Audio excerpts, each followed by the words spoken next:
Hello and welcome to the latest OAG webinar. Good morning to those of you joining us from the Americas and good afternoon for those of you in Europe and beyond. My name is Deirdre Fulton and I'm a partner at Midas Aviation.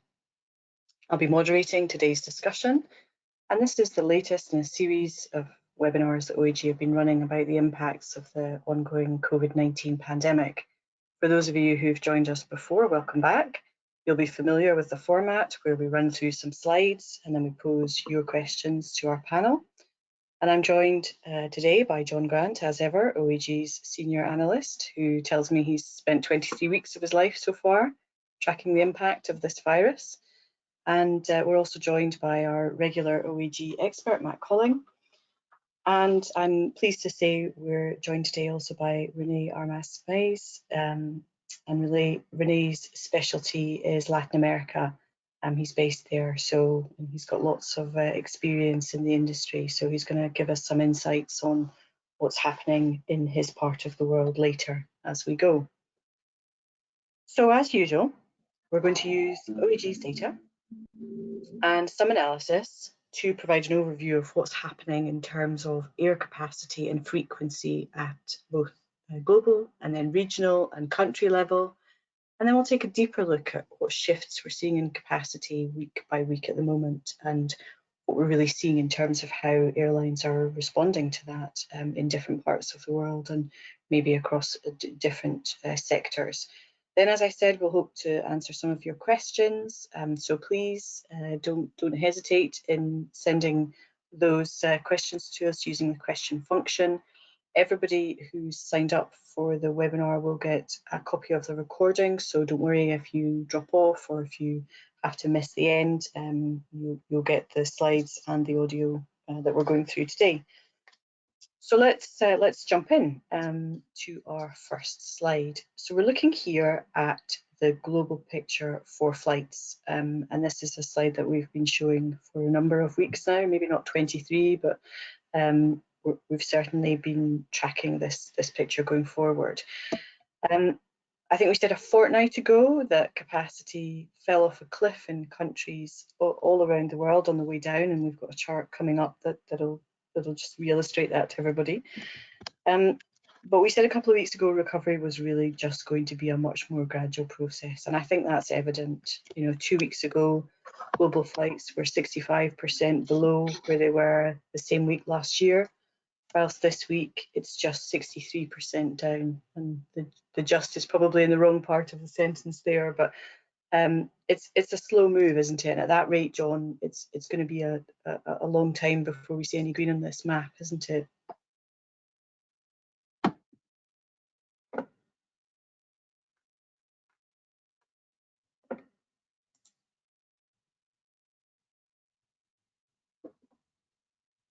John, hello? We seem to have temporarily Hi, are you lost. There? Oh, you're there. Good. Yeah, you're sorry. with us. Yeah, hi, good afternoon. Good morning, everyone. Good afternoon. Yes, it's been a strange week, not least because Brighton have picked up 4 points in the Premier League, but strangely... I'm losing track now. You talked about Arsenal this morning. I know. I think it's strange because the absolute numbers are so similar to last week, and yet we've got quite a lot of churn and activity taking place in those, and to actually come back to a number that is literally within 1/10 of a percentage point of the capacity of last week is quite strange. But we've been looking at the history, and we've only just typically been looking 1 week forward, and as we've started to look further out now, I think we're beginning to both realize, and I think the market has to begin to understand that this is going to be a really slow and painful recovery, and that airlines are stripping capacity out at the last minute around the world. With the COVID-19 spike reoccurring in Beijing, we've got some evidence that there are some dramatic changes taking place. Yeah. And that, I mean, that's the essence of this, isn't it? That actually a couple of weeks ago we were expecting, based on schedules data, that capacity in the last week of June might reach 53 million globally. but actually we're now expecting it's going to be 40 million. Yeah, and as we'll show later, some of the longer term implications of what we're seeing now are significant and very dramatic. Yeah. Okay, let's go on to our next slide then, where we'll take this down a level to look at the regions. So what are we seeing here, John? Well, we're comparing flights for this week versus last year. So, the trend since 20th of January all the way through. Yep. And we've consistently seen that Northeast Asia has not been as impacted as many other regions in the world, essentially driven by the strong domestic markets and the capacity that we've seen in China, South Korea, and Japan. But that spike in Beijing last week has resulted in nearly 1 million seats being taken out of the domestic market from both Beijing capital and Daxing airports. So we've had a little bit of a setback there, and I think we should expect those types of setbacks to occur in other regions around the world. And as we go. As we come out of this, and although Europe has broken through the 80% mark, at 79.7%. Which feels like a big step forward, actually, doesn't it? It does feel like a big step forward, and we're seeing intra-European international services now being operated. Spain is and Portugal have opened their borders to tourists and holidaymakers who are rapidly putting their towels down on the beaches, which is great for us Brits stuck at home. But there are still lots of markets where things are frustrated by lockdowns, quarantines, and other such things that the industry needs to find a way through and find its way through it very quickly. Yeah. Okay. Let's have a look then at what you alluded to there on our slide before in terms of this picture about the volatility of capacity. So what we're showing here, we showed this a couple of weeks ago. So those of you who've been with us before might have grasped what we're trying to show here. Essentially, we've got 2019 capacity by week for the global total for domestic capacity, and then the same for international. Then we've got what was scheduled to operate for the 8 weeks ahead on the 25th of May. It's the yellow line. Then a couple of weeks later, what revisions happened in terms of what carriers decided to remove and what they were going to operate.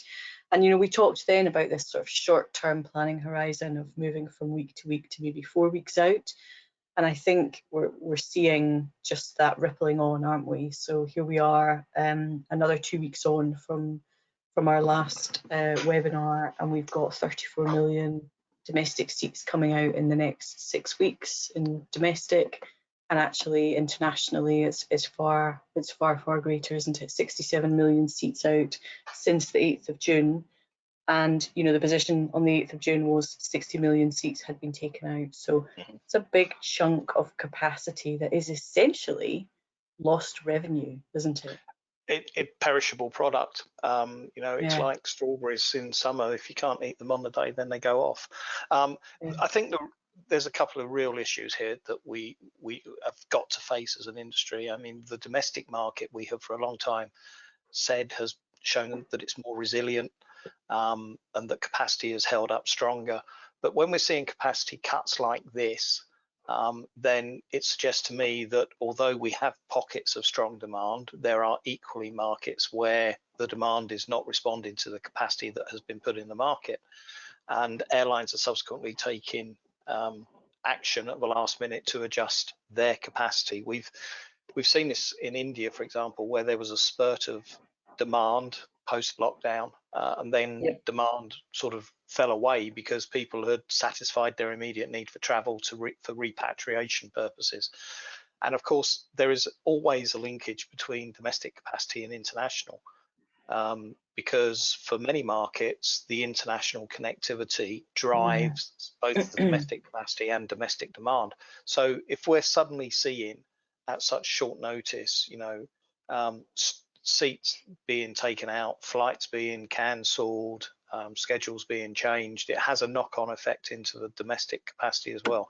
I think the real worry for me is, for most airlines, their maximum revenue generation is in the international markets, and particularly at this time of the year. I think June, which is nearly gone, July and September are the three major revenue earning months. Yeah, revenue earning months for airlines. One of them has gone. July looks like at best it might be 40-50% at very, very best, and I doubt that. I think we will see more capacity coming out. And the worry for me, Deirdre, is most airlines have managed to lock themselves and secure a position that will take them through to the end of October. And the CARES Act is a great example. What happens then? But what happens beyond then? The market will be soft. We'll have too much capacity perhaps, and come January, February and March, we might be looking at another long list of airline collapses and failures unless something happens. Let's just look at the regional picture. And it's not, the reading's not any better actually, is it? Really, we've got Europe where we're sort of right on the cusp. It's the point you've just been making of peak summer travel. We're just approaching that, aren't we?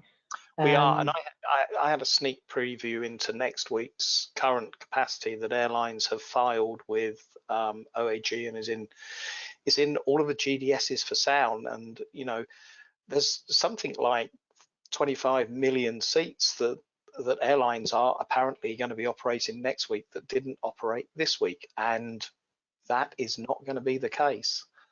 So we need to start to take some really serious reality checks here, and we're hearing in the United Kingdom, which obviously is a major, one of the largest European international markets, that we may be able to travel with a bit more freedom, perhaps from around the middle of July, if we find corridors and bubbles that we can float around in. But until that point, there is so much uncertainty out there, and that what you see in Europe is replicated in both the Middle East and Africa. And in Africa, we've got some really serious issues with national airlines who are in administration and struggling to survive. And this is worrying times for the whole industry, I'm afraid.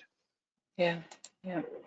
We just for completeness, we've got the Americas picture too, haven't we? So North America International doesn't look to be in a good place. In terms of it's a flatter picture, isn't it, than what we're seeing in Europe. And I guess it's sort of serving to illustrate that point really that we've talked about all along, about domestic recovers first, and there's still so much about uncertainty about international, isn't there? Absolutely. And when you look at North America, I mean, in the space of 2 weeks, we are in the space of 2 weeks, we're looking to go from 500,000 seats up to 1 million. So a doubling of existing capacity is I think just unrealistic. And I think what's interesting though is actually North America. You could, in terms of comparison to last year, where we're seeing where things are now, at just over a third of last year's level is maybe closer to reality than, if we go back to the previous slide for a minute, Europe, that's 2/3 of last year's level, which just doesn't feel realistic, does it? No, it doesn't. But I think one of the really interesting things, and there's some news coverage today, is how is the European Union going to handle acceptance of international passengers from key source markets in the coming months. And there is a suggestion that the United States is a long way down the list in terms of acceptance for opening scheduled or opening re-entry for US visitors with their current rates of COVID-19 and new outbreaks. Yeah. So I think that's a very long call. And of course, we know that people now for long haul flights typically to book 6, maybe 8 weeks before travel. So people now are beginning to look at the back end of the school holidays, and the opportunity is going to be missed if we're not careful. Yeah, yeah. And you, there's almost a sense, isn't there, then, that actually if people have written off this year in terms of going away anywhere, or and getting that summer holiday trip in the school holidays or at some point in the summer season, then it just makes for a very, very challenging environment, doesn't it, for the industry? Absolutely. And I mean, Renee, in your markets, Latin American domestic capacity has been savaged, hasn't it, in the last couple of months? Correct. It's basically the same stuff. I mean, if you look at the region, indeed you see some pocket of improvement in Mexico and Brazil and Chile, but beyond that, basically nothing is happening. You see carriers are still at 99% of less capacity that they were putting about 12 months ago. So not only that, if you consider the infection cases and what happened in Europe, it seems that this wave of infection is moving towards Latin America, and I'm expecting this to continue at least until September. So, which is a key concern, because if you see the financial support for governments in Latin America has been just only 1% of 2019, operating revenues, while in Europe, North America, and Asia, the average is about 20%. So very challenging times. And not only that, you have one specific market which I'm really concerned, which is Panama.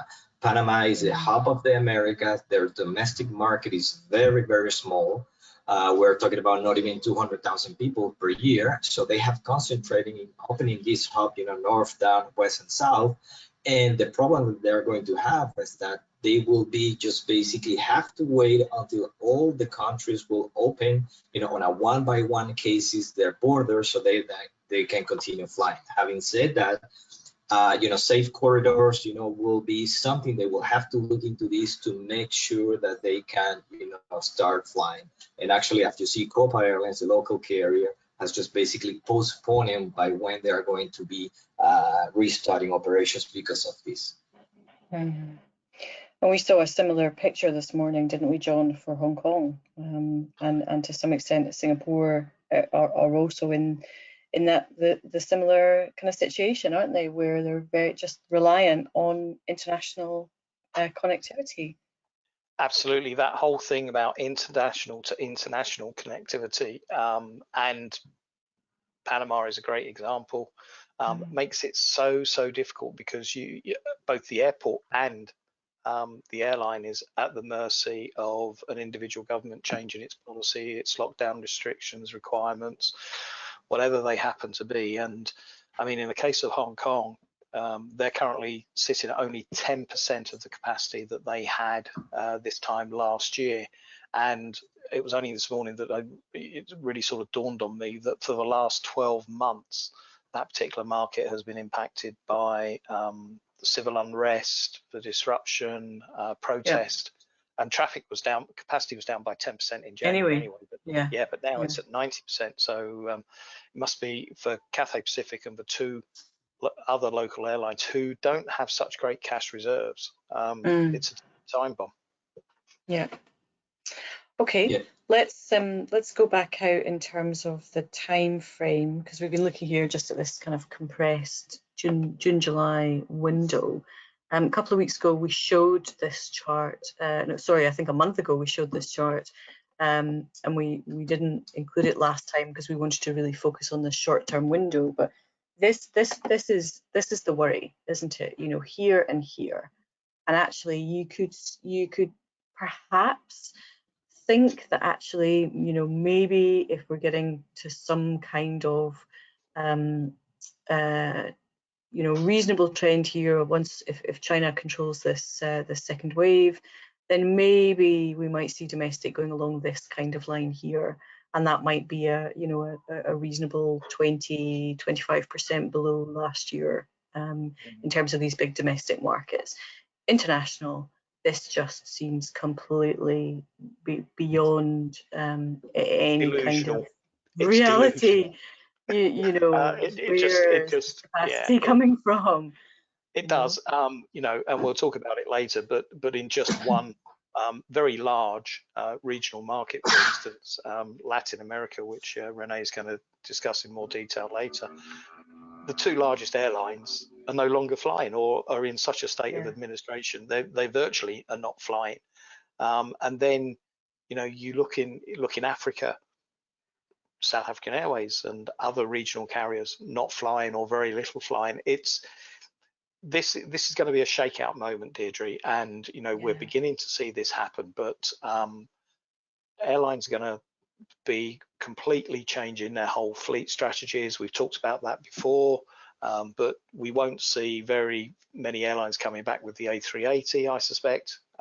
Perhaps Emirates and Etihad, maybe, and Qatar, maybe, but BA, Lufthansa and Air France, certainly not. 747-400s, probably not coming back, and whole chunks of 7 a day, 12 a day, Heathrow, JFK from British Airways, American Airlines, that's not going to be coming back in the winter. That may be 5 a day at the maximum. Airlines need to manage capacity so they can manage revenue and yield.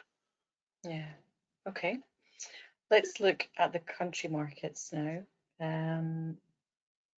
And it's, there's, I guess this is where we see a little bit of some of those glimmers of things moving in a positive direction that we talked about. We've got Mexico looking better in June. We've got the US, again, boosted by the domestic market, looking better. There's still a raft of countries, as you mentioned, Renee, sitting very, very close to the bottom. And then across Europe, we've got it's very small, isn't it? We're the doors sort of opening very, very slowly. It is, and one of the things we haven't spoken about is that this is capacity. We're not talking here about demand. We're not talking about bookings. We're talking about seats, and the reality is that many of these flights at this time of year would normally have an 80-85% load factor, and probably in most cases operating at 50% or less. So the demand, even though it's coming back, TSA numbers in the United States are growing very strongly day on day and week on week. We have a long journey to restore confidence and remove the uncertainty around travel. Yeah. And that's a good comment, John, if I may add. I mean, obviously we need optimism, but we need to be realistic. I mean, on my views, it is expected that the most successful carriers going forward will be those that are able to bring capacity and resources while preparing for ramping up in the most cost efficiently manner once countries reopen. However, and by adding excess capacity and its high related costs too soon, while getting a run pulse of demands could mean putting a business at a higher risk of insolvency, including bankruptcy or closing doors. So one have to be very careful on this one. Yeah, it's a really fine balancing act, isn't it, between revenue generation, which airlines desperately need, and also profitability and beginning to rebuild those cash reserves. And I think that's that's the point about will we see really great fares out there in the market, with airlines attempting to stimulate demand by doing that, but that's a risky strategy to adopt, isn't it? It's a risky strategy to adopt when you're probably going to be facing increased cost of operation anyway. I mean, if you think about you're going to have to clean your aircraft and give it a deep clean. You've got to enhance the levels of hygiene standards.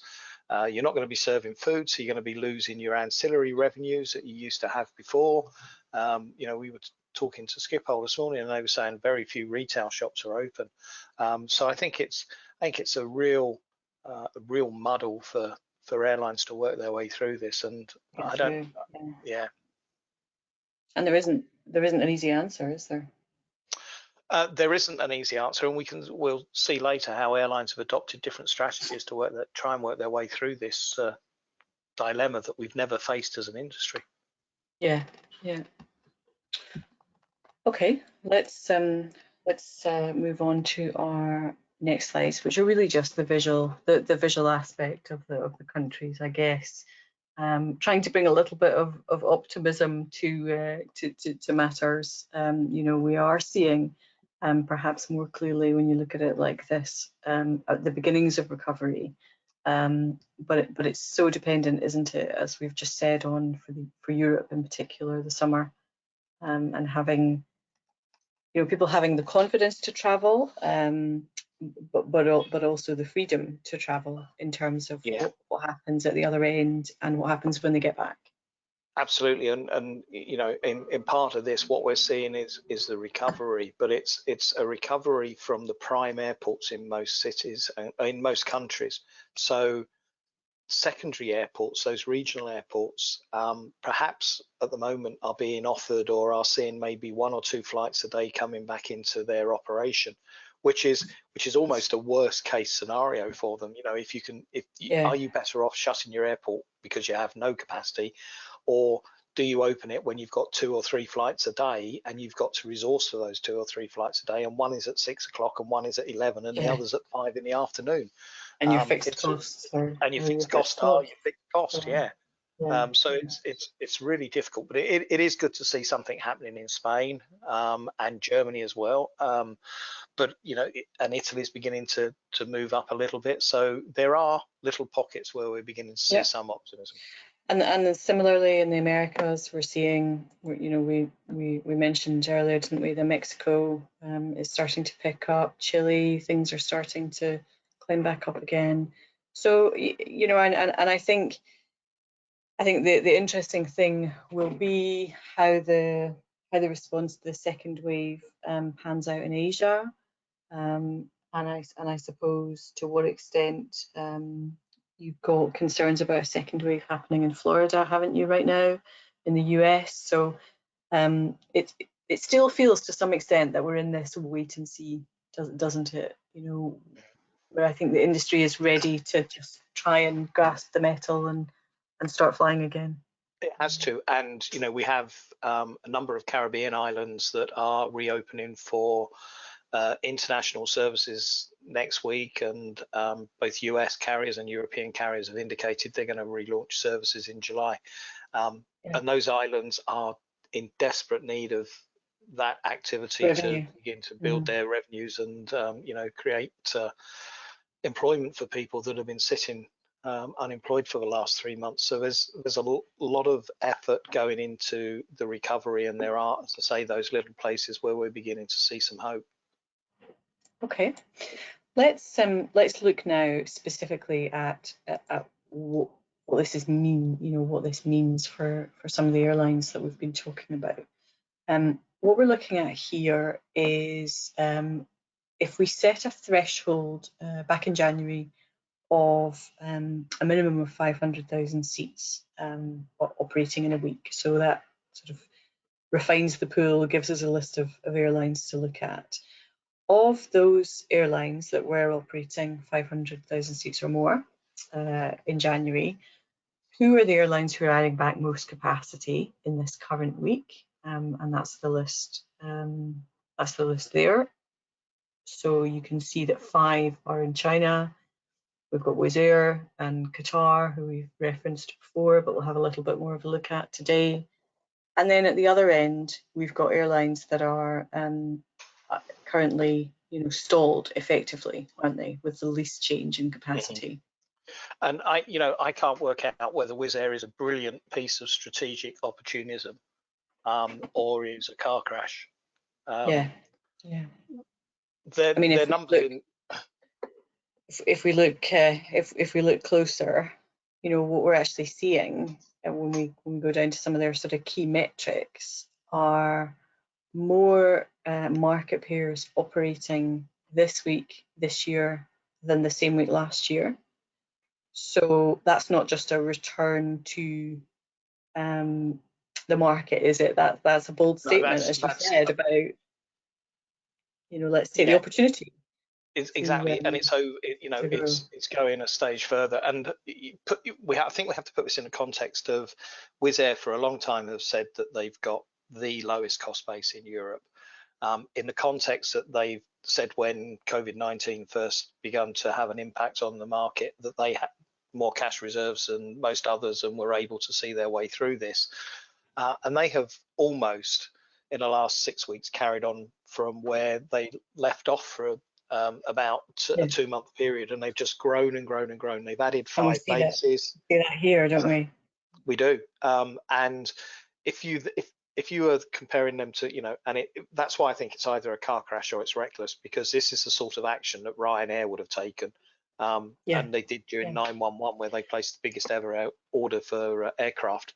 And Ryanair they're not taking that action, are they? They can't. They're trapped, Deirdre. They're stuck in a situation where such a large part of their network continues to be dominated by a combination of scheduled services from the Republic of Ireland and the United Kingdom, and quarantines in both countries, and consumer confidence means that it would be stupid to put that capacity back into the market at this moment in time. So these two airlines compete head to head on 48 routes, and Wizz Air is sitting there, and it's now got its complete inventory on sale. It's actually apparently getting some good load factors. We were listening to someone this morning who'd flown from Vienna to Rome and yesterday, and the flight was full, and he paid quite a reasonable fare for that journey as well. So it's only time will tell, but they've certainly got out there and taken that first mover advantage. And I think the response we will see from Ryanair when they do get the opportunity to come out will be dramatic. Some of the fares some of the fares they will put in the market to grab the business back will be very, very sharp. And that's going to be the test, isn't it? In terms of to what extent that stimulates demand. I think it's going to be interesting to see how that plays out. I think you can only stimulate demand when people are confident that they're going to get there. They're going to get back. And get back. Yeah, absolutely. Talking of bold moves, let's look at the other two that sort of draw comparison really from that list. We've talked about Qatar before. They're back operating 70% of their network this week compared to the same week last year. They're operating at about 3/4 of last year's levels, and they're maintaining frequency, average frequency per destination. And Emirates are like Ryanair to the extent that they are still stalled, aren't they? Tourism hasn't really opened back up to the UAE. But there's also the double whammy of having a network that relies on long haul travel. And not only long haul travel, but in the case of Emirates, very large aircraft. Excuse me. If you see the average seat size and you compare the Qatar network at 265 last year, 269 now, so very little change, and 359 for Emirates. But Tim Clark has already said, the A380 is now a question mark in Emirates' fleet, and I think he's right. It's what this event is proving is that next gen 350, 787 type aircraft, with a 20% lower operating cost, and with a reasonable cargo contribution, are the right aircraft for the market in these circumstances. I wish Qatar Airways well. I mean, it's another brave and bold move, and they're supplementing it by taking some lavish TV advertising and media spend around the globe at the moment. And many of their flights are still what I would term repatriation flights. So there's only people flying in one direction, but they're out there. And for some, it's about keeping the flag flying and keeping the network operational. Yeah. Although at what cost, I suppose, ultimately is where that goes to, doesn't it? Yeah. Okay. Let's look let's come back across the Atlantic and we'll look at the US big carriers here. So we've taken the same data that we had on the previous slides, but looked at the big three in the US. In terms of market pairs, Delta's back in with the lowest number of market pairs of the big three and has had the biggest reduction in their network, essentially, haven't they, across across since last year. And then on frequency and capacity, really United are last to come back, maybe might be the best way to put it, you know, in terms of just 21% of flights operating this week versus what was in the same week last year, and 17% of seats. But I think what is interesting here is, you know, each of them have employed slightly different strategies. Some have focused on a couple of hubs. Some have tried to be a bit more broad in their approach. Dallas Fort Worth at this moment in time, I think, is the third largest airport in terms of planned flights around the world, which is a position we wouldn't normally expect it to see it in. But what is also interesting again about all of this data is, at the same time as you see this, you know, I'm seeing on my LinkedIn account American Airlines making hundreds of people, or offering hundreds of people, voluntary redundancy this week as they get ready for October and the winter schedules. So it's interesting to see that even when they are leading the recovery in the US, or putting the most capacity on, they're beginning to, you know, reshape, ready for the future. And you know, I wonder to what extent the US domestic market and the big three in the US will benefit from having had 10 years of consolidation and getting to a point where actually they were in reasonable shape before this. You know, what we saw when we looked at, I'm just thinking about, you know, we've looked in the weeks gone past at cancellation rates and the level of capacity that's come back in, and it's sort of striking that actually the US domestic market in particular, at one point, yes, saw very high cancellation rates, but it seemed to find its level quite quickly. Well, it has done, and let's not forget, you know, when I asked her, the industry trade association that represents only about 1/3 of the airlines that fly, puts out its yearly press release saying how profitable the industry was, and then includes the 2/3 of its membership of the airlines that are not members. Nearly 40% of the total airline industry profitability comes from these three carriers. Yeah. So, you know, they were better placed, and with the size of the US domestic market and the protection of the CARES Act, have kept this capacity in. And, you know, it just plays to that whole thing about come the 26th of October when the schedules change. Expect to see some very different networks and shapes and sizes. Yeah. Okay, let's take a look now at we're going to focus a little bit more on Latin America. There's a lot happening, isn't there, Renee? We talked obviously about the two biggest carriers in the region being correct, being in Chapter 11. So correct. So LATAM, Avianca, and Aeromexico are today facing, or were facing, you know, for the past probably 24, 36 months, you know, cost pressures when it comes to ASKs, especially on their domestic and regional markets, included obviously their ULCC competitors having a lower cost structure. And one, especially Copa Airlines, you know, decided to launch some time ago a low-cost operation within the mainland, which is called Wingo, to basically target Viva Air in Colombia that started to fly to a secondary airport in Panama. So basically that was a competitive strategy they launched, which is Wingo is still operating today. They only have a fleet of 4, 5, 6 aircraft, you know, 737-700 and 800. but I thought that potentially they were going to get rid of that airline for the time being because it basically accomplished what they wanted to do on day one, and because of all the pressures that carriers are having today to contain costs. But potentially it could be still out there for some time. So thus far, TAME in Ecuador has been liquidated, and two of the airlines have entered Chapter 11, which is Avianca and LATAM.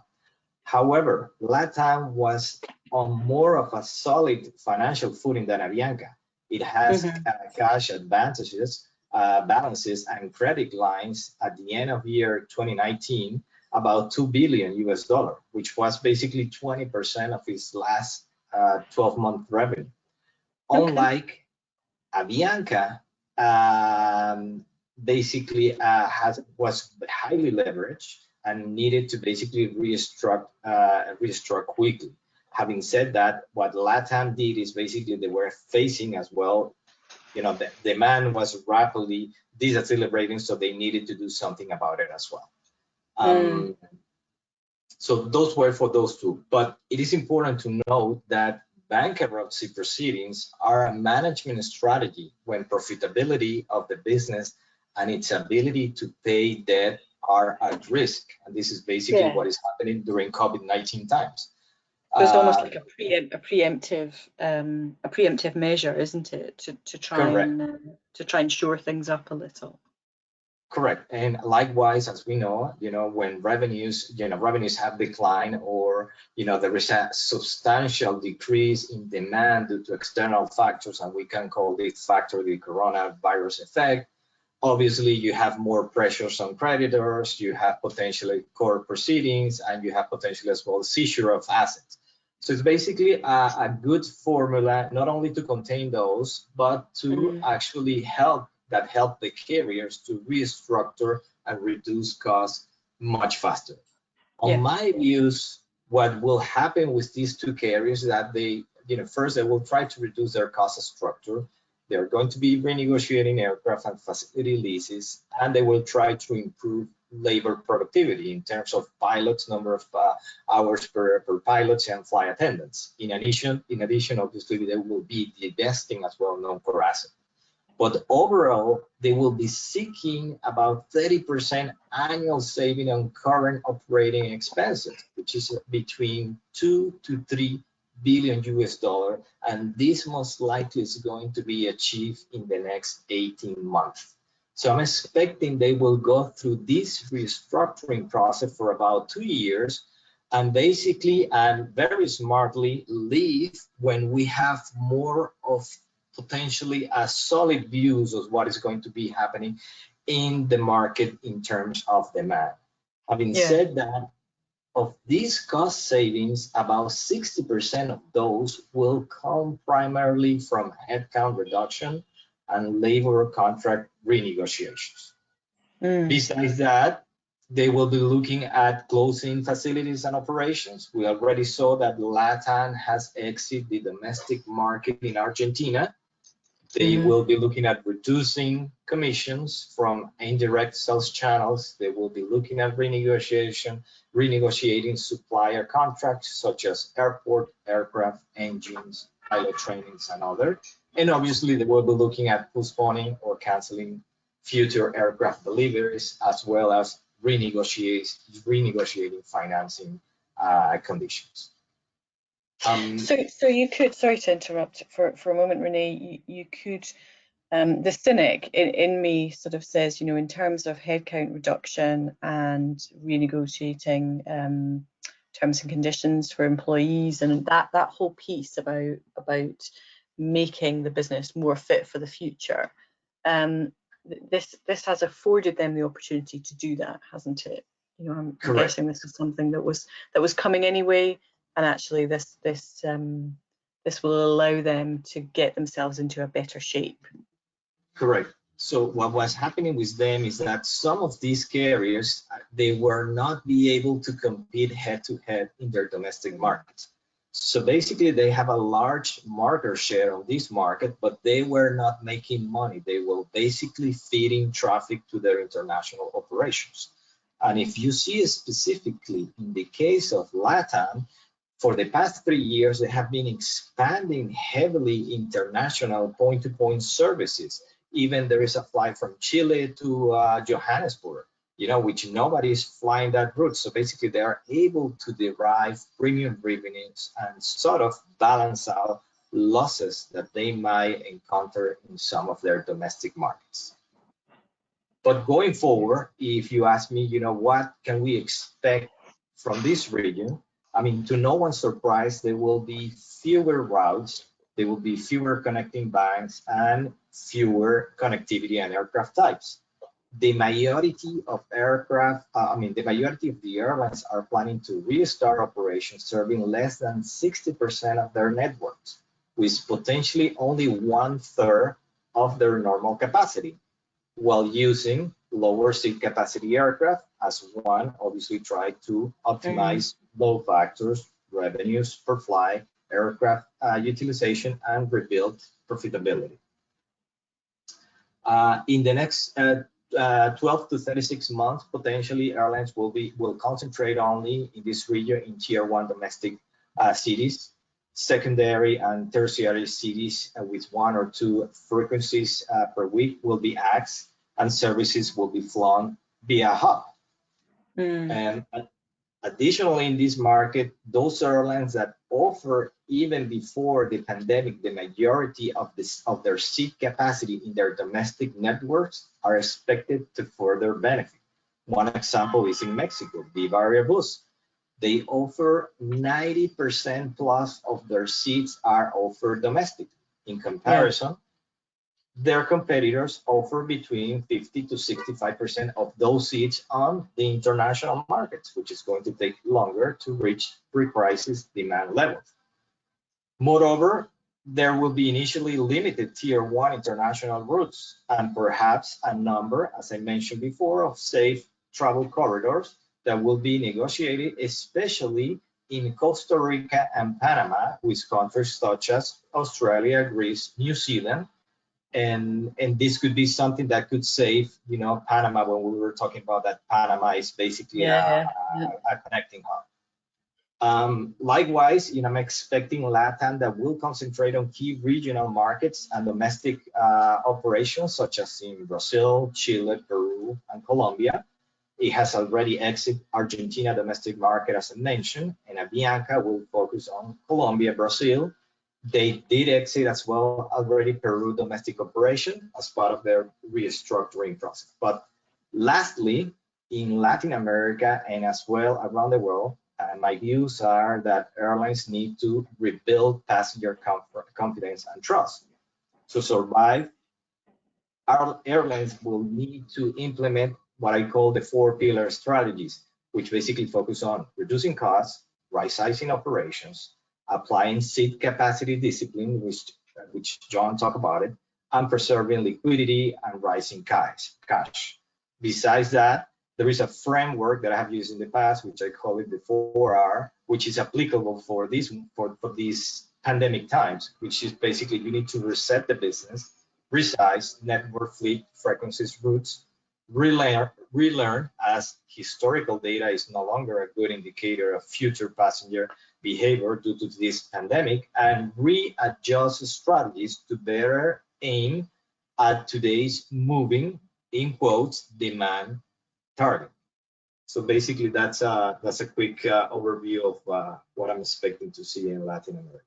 Yeah, I think that's really, really insightful. John, I'm interested in what you think about the importance of alliances, and then strategic alliances with other airlines, maybe particularly in Latin America. Are we going to see, because we've been saying for a long time, haven't we, that the importance of alliances are perhaps waning. Is this something that airlines perhaps are going to have to work more closely together to focus on particular markets?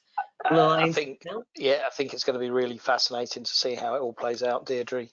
We were beginning to see, partnerships outside of alliances and code shares between carriers in different alliances, and there was a bit of churn occurring and the snatching of goal away from of LATAM away from, I think it was One World, wasn't it, and things like this.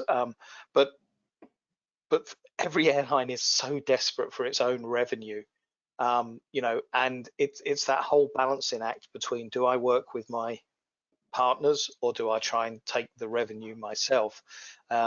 In China, we know that the Chinese international carriers have to rely on their alliance partners for their feed from European services and code shares, because the brands are not strong enough and the consumer confidence is not strong enough for them to be able to market and position themselves alone. So I think there could well be some changes. I think it will depend on a case by case basis. I think Star Alliance is quite strong and the members are quite well aligned. And obviously it's not just these alliances, it's the joint ventures. We've increasingly seen joint ventures, and not only, it's not alliances and joint ventures. We're sitting at the moment in Europe on a potential airline acquisition of I think it's €1 billion, isn't it, that IAG are reportedly paying for Air Europa. Is that going to go through? The value of Air Europa when the deal was struck is not the same value as it is now. And does that for IAG seem a good spend?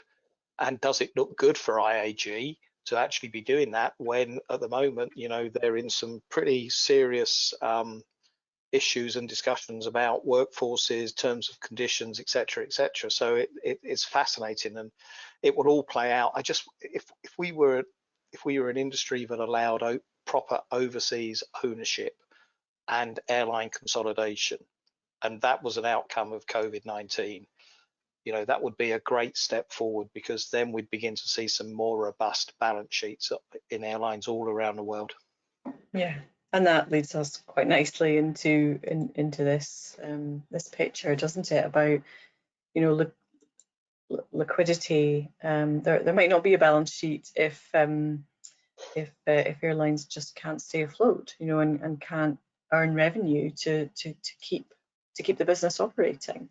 And that's as much as there's perhaps a concern about some airlines using this as an opportunity to strip out cost and to get their house in order, in terms of their operating costs. The reality is that if there's no demand and if there's no money coming in, then there's nowhere else to go, is there?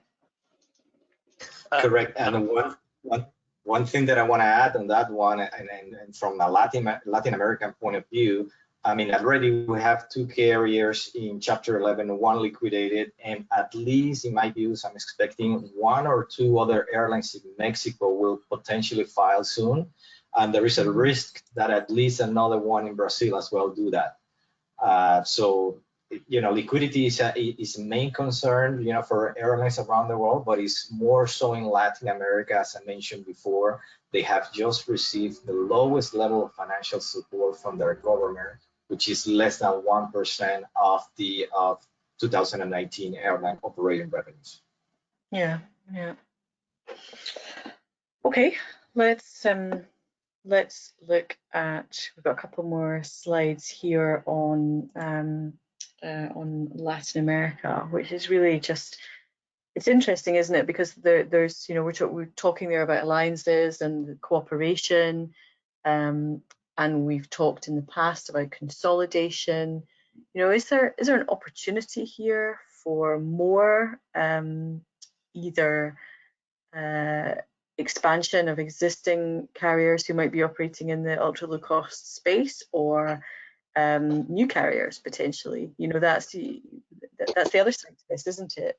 It is, and it's very interesting because as we've gone through this event, we've heard lots of companies and strategists and business people saying, never miss the opportunity in adversity, and here is a great opportunity for someone somewhere to set up a new ultra low cost carrier. And given the background that Rene's been describing to us, I just feel that Latin America is a hot spot for such an opportunity. Rene, what's your thinking about that opportunity? Yeah, correct. I mean, basically, the impact of the restructuring of these two Chapter 11 carriers, basically, they have system-wide capacity of about 25% in Latin America, you know, in the whole region. If you add that to Aeromexico and TAME, that basically was liquidated, we're talking about 32, almost 1/3 of the total capacity. So Wow. definitely, in terms of seat capacity, you know, this could be a substantial restructuring of the overall environment in the area and may open the door for further ULCC penetration. Having said that, if you look at trips per capita in the region, you know, it's very low. It's about 0.55 or 0.6 trips per capita. For key markets, you know, and large markets such as, you know, Colombia, Brazil, Chile, Peru, Mexico, and Argentina.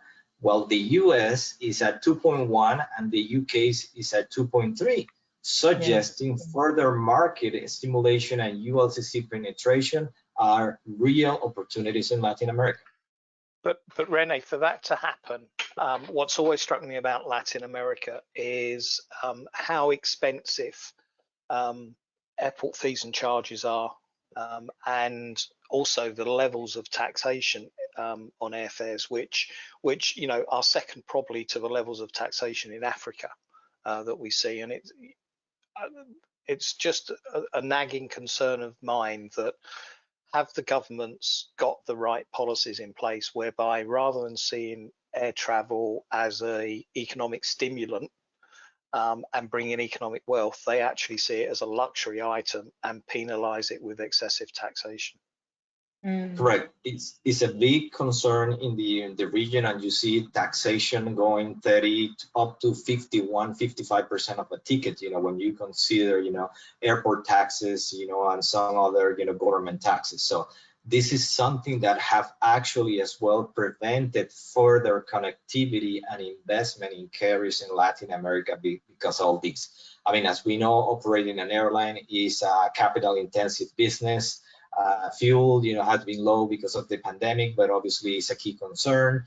And if you look at the cost structure for airlines in the region, basically just fuel, which is the you know, the main driver. Is not labor. Labor comes, you know, on the item number 3 or 4, you know, while in the US might be, you know, number 1 and some other part of the world. So definitely it have to be a joint conversation and agreement between governments and investors in order to try to reduce those fees and put together a strong case study to basically show them, you know, how reducing those fees and taxes will certainly, you know, improve connectivity and improve, you know, tourism, you know, revenues and some other, you know, fiscal revenues that the governments can enjoy.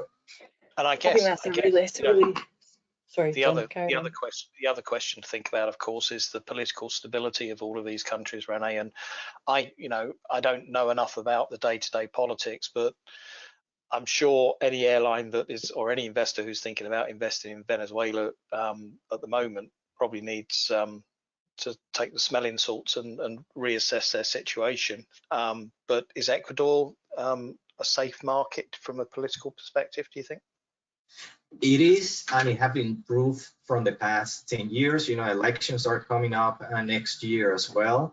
But obviously, it is a concern, especially when you look at the data and see where they are today and how much connectivity they have lost. Having said that, I mean, the two key players are on bankruptcy proceeding, which is Avianca Ecuador and LATAM Ecuador. TAME was liquidated, and potentially this opened the door for an opportunity for someone to look into this market deeply, because I mean, connectivity is very slow and the trips per capita is basically just 0.2, only 0.2 when you compare to the other countries. So definitely there is an opportunity there. Taxation is really high, so it have to change, and the government policy have to be revised in order to stimulate this. But it's a key market. Having said that, it's a small market when you compare to Peru and Colombia, basically being 3 times smaller on the domestic side from Peru and 5 times smaller to Colombia. Okay. It's quite a leap of faith, though, isn't it, in the current climate to revise taxation or you know, even at airport level to start talking about adjusting fees, and you know, it's wrapped up so much in your confidence about how the industry is going to come back. And It is, to Deirdre, but the if no one's flying, if no one's flying, you've got no revenue. you know, absolutely. So, And the parallel is, you know, is the airline out there stimulating the market with or trying to stimulate the market with low fees. The other side to that is the airport and the government, you know, using taxation as a policy to try and do that too. But it has to be joined up, doesn't it? You know, I think it and the mismatch is what is going to be very difficult for in parts of the world where there isn't a joined up approach to this. Yeah, absolutely. And, you know, that is the whole dilemma. But, you know, the takeaway from all of this is absolutely about, this has been horrible. COVID-19 is really, really unpleasant. It's decimated our industry. But, and it's a very important but, now is where the opportunities will arise, and those that move and quickly, and maybe Wizz Air is an example of that, and maybe new startup airlines or different strategies from airports and stakeholders. You know, as we come out, it's an exciting strategic opportunity for so many parts of our industry. Yeah, correct. And if I may add, obviously fuel, you know, is such a historically low prices. You know, you have aircraft, you know, available, you have pilots as available as well. So, you know, in any crisis, you will have to look into those opportunities, and those to continue looking to potentially growth and put the right strategy with the right resources at the right time will end up benefiting going forward. Yeah, someone has to win. Just making sure you're the winner. Yeah, absolutely. Okay, I'm conscious of time. For those of you who need to drop off just at 4 o'clock, we're at that point now. You will receive a recording of the full webinar though, so you won't miss anything if you do have to leave. We probably just have another few minutes left before we have to wrap up. I think we had one more slide just to look at. Which was really the Latin American version of the slide we saw earlier about the largest gains. So if there's a couple of points you wanted to make about this, Renee, that would be interesting. Yes, just furthermore, you know, while we are dissecting the region, Mexican Airlines showed the largest gain in seat capacity when compared to last week. In fact, they show on average, you know, 9%, but still they are 53% off when you compare to January the 20th schedule. This is basically attributed by a large capacity put last week by Aeromexico and Volaris with 17 and 12% respectively, which suggests they are finally waking up. Yeah. In addition, you have Viva Aerobus that shows the largest overall seat capacity gain this year and is noteworthy under these uncertain passenger demand times. In fact, it is the only airline in the region showing higher seat capacity pre-pandemic events. More so, the airline has been profitable through the year, which is pretty remarkable. Yeah. You know, looking at the other players, obviously, as mentioned before, we can observe Brazilian carriers showing the second largest gain in seat capacity when you compare to last week and to and January the 20th. Basically, they are 84% still off, so there is work to be done. And this is followed by Chilean carriers, which show and still being at minus 88% when you compare to January the 20th, but they have opened their domestic operations, so we should see an improvement. Other than that, the other airlines in the region, including Colombia, Peru, Panama, and Argentina, have not shown much improvement in seat capacity as they have been under lockdowns and are waiting for their respective governments to relax travel bans. But having said that, on a positive note, overall, you know, the good news is that these selected carriers show a 5% seat capacity growth when considered to last week's schedules. And basically, they are still 77% off when compared to the January the 20th schedules, but still it shows that there is a long way to go. Yeah, that's true. Okay, I think we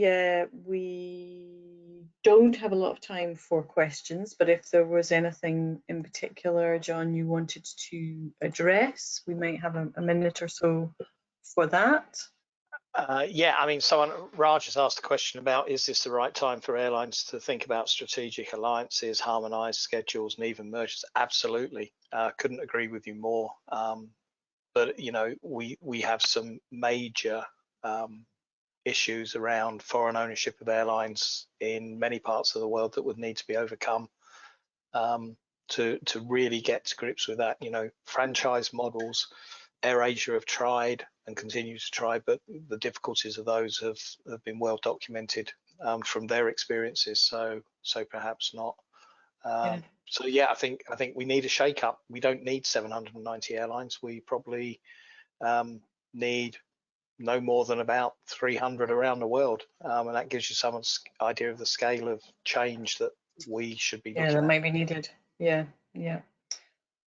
Okay, I think we'll have to wrap it up there, just in terms of time.